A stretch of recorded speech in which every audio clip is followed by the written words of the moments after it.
selamat datang di SAP Business One Tips. Dalam video kali ini, kami akan memberikan cara untuk pengaturan otorisasi untuk tidak memberikan akses ke user untuk cancel dan close dokumen. Hal ini terkadang beberapa perusahaan tidak ingin mengizinkan beberapa user untuk tidak bisa melakukan cancel dan close dokumen. Untungnya, SAP memiliki fitur untuk melakukan hal tersebut. Oke, ikuti langkah berikut ini ya guys. Tapi sebelum lanjut, jangan lupa untuk subscribe, like, dan share, serta hidupkan lonceng agar teman-teman pengguna SAP bisa mendapatkan video tutorial seputar SAP dari kami. Pertama, pilih menu Administration, System Initialization, Authorization, lalu pilih General Authorization.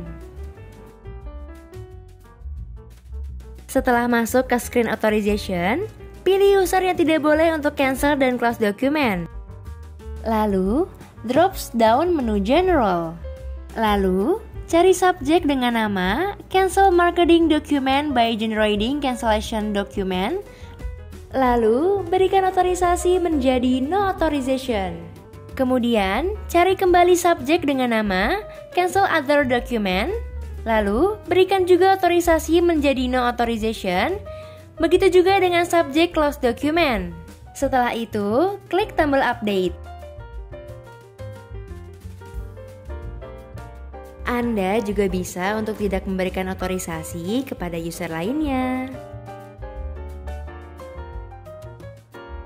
Oke, terima kasih telah menonton video kami sampai habis. Jangan lupa like, komen, dan share ya guys. Serta hidupkan lonceng untuk update video terbaru dari kami ya. See you!